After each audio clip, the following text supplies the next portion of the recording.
তো এটা যেহেতু ৬ লেনের সেতু, এই রাস্তাটা এই নদীর এপার থেকে একবারে ভাটিয়াপাড়া গোল চত্বর পর্যন্ত টানা একটা রাস্তা করছে। এখানে যারা বাইকার আছেন, যারা ছাপরি বিশেষ করে, তারা এখানে রেস করতে আছে। তো এলাকার যে জনগণ আসে তারা এখন বিরক্ত, কারণ তাদের যে হলার লাগানো থাকে সেই হলারের যে শব্দর জন্য মানুষ এক প্রকার বিরক্ত হয়ে তাদের এখন বাঁশডলা দিতে শুরু করেছে। বাঁশডলা বলতে তাদের পানিশমেন্ট দেওয়া শুরু করেছে। আর প্রায় এখানে অ্যাক্সিডেন্ট হয়, কয়েকটা মারাও গিয়েছে অ্যাক্সিডেন্ট করে। তো বাইকার ভাইদের বলবো, এরকম রাস্তা পেয়ে আপনারা এখানে টানাটানি করবেন না, কারণ জীবনের মূল্য অনেক।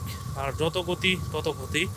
গতি রোমাঞ্চকর হলেও এর ভয়াবহ কিন্তু মারাত্মক খারাপ পরিণতি ধারণ করে।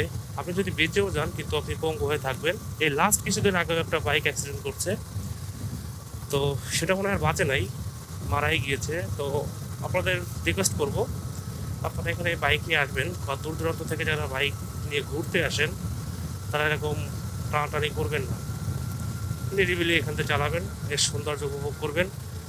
আর এইখানকার যে সৌন্দর্য আছে বা শান্ত পরিবেশটা আছে, এটাকে আপনারা অশান্ত করবেন না এবং মানুষকে অযথা বিরক্ত করবেন না।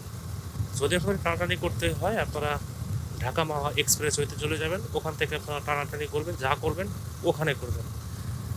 আর ওখানে আপনারা করতে পারবেন না, কারণ ওখানে পুলিশ থাকে, স্পিড গানের মামলা হয়, স্পিড গান ধরে ওখানে মামলা দেয়। তো আশা করছি আপনারা নিজেদের মতো করে চলবেন, অযথা কাউকে বিরক্ত করবেন না আর নিজেরও ক্ষতি করবেন না। তো যে পথ ধরে যাচ্ছি আসলে অন্যরকম একটা ফিল পাচ্ছি। আহ, এই রাস্তা ব্রিজ পার হয়ে এই রাস্তা সোজা চলে গিয়েছে একবারে ঢাকা। এখান থেকে ১২০ কিলোমিটার যাত্রাবাড়ি পর্যন্ত। তারপরে ঢাকা ওখান থেকে নেমে মানুষ বিভিন্ন জেলায় যায় দেশের। আর এখান থেকে সামনে গেলে হচ্ছে টোলঘর। টোলঘরটা আরও সুন্দর। এখানে তো বিকেলবেলা অনেক মানুষের ভিড় থাকে, দূর দূরান্ত থেকে ঘুরতে আসে অনেক মানুষ। তো আমরা যেহেতু এলাকার আর অনেকদিন পরেই গ্রামের বাড়িতে আসা, তো যার কারণে একটু ঘুরতে যাচ্ছি। ব্রিজটা তো আপনাদের দেখাইলামই। আমার মনে হয় এরকম জায়গা বা এরকম ৬ লেনের সেতু বাংলাদেশের আর কোথাও নাই। এত সুন্দর শান্ত নিরিবিলি একটা পরিবেশ আপনি আর কোথাও পাবেন না। তো এটাই দেখতে পাচ্ছেন আমাদের সেতু টোল প্লাজা। আর আমরা এই এলাকার যারা লোকাল আছি তাদের এখানে টোল দেওয়া লাগে না, কারণ আমাদের পরিচয় দিলে ছেড়ে দেয়। আর এখন পরিচয়ও দেওয়া লাগে না, কারণ আমাদের অন্যরকম একটা পরিচিতি হয়ে গেছে। তো এই হচ্ছে ব্যাপার। আর এখানে দেখতে পাচ্ছেন যে কলা নিয়ে অনেক মানুষ বসে আছে, হয়তোবা এখান থেকে যারা যাবে বা যাত্রী যারা আছেন, বাসের যাত্রী, এখান থেকে অনেক মানুষ যাতায়াত করে, যদিও কাউন্টার নাই, এখান থেকে উঠা যায়। তো এটা হচ্ছে আমার ভাইয়ের ফেজার ভার্সন 1। যদিও বাইকটা এখনও অনেক টান, অনেক টেনে টুনে যাওয়া যায়, বাসের সাথেও টান দেওয়া যায় ভালো। কিন্তু ইদানিং কিছু একটা সমস্যা হচ্ছে বাইকে, সেটা হচ্ছে বাইক ধাক্কায়। ক্লাচ প্লেট চেক করছি, ক্লাচ প্লেট ঠিক আছে, কার্বোরেটর পরিষ্কার করা হয়েছে, চেঞ্জও করা হয়েছে, ঠিক হয় নাই, তারপরেও সেই বাইক ধাক্কায়।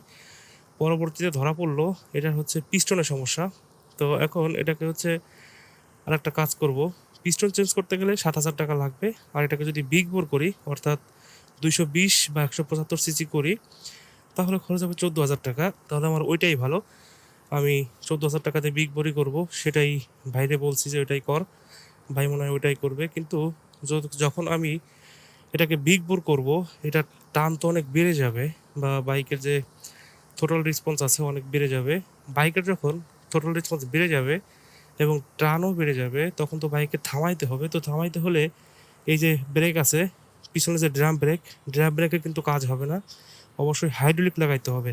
তো হাইড্রোলিক লাগাইতে গেলে আমার মনে হয় যে চেসিসটাও চেঞ্জ করা লাগতে পারে, নাও লাগতে পারে, কিন্তু চেঞ্জ করলে ভালো হয়। বাইকের ব্রেকিংটা আমার মনে হয় আরও ডেভেলপ হবে। তো বাইকের ব্রেকিং ডেভেলপ করতে গেলে অবশ্যই ডাবল ডিস্ক করতে হবে এবং ব্যাক চাসিসটা চেঞ্জ করতে হবে, এই হচ্ছে বিষয়। তো বাইকটা মোটামুটি ভালো কন্ডিশন, অনেক টানাটানি করা যায়, কিন্তু হাতের মধ্যেও টানাটানি করতে হবে। এর বাইরে যাওয়া যাবে না, বাইরে গেলে আবার সমস্যা, বিপদ। তো এই হচ্ছে আমার ভাইয়ের বাইক।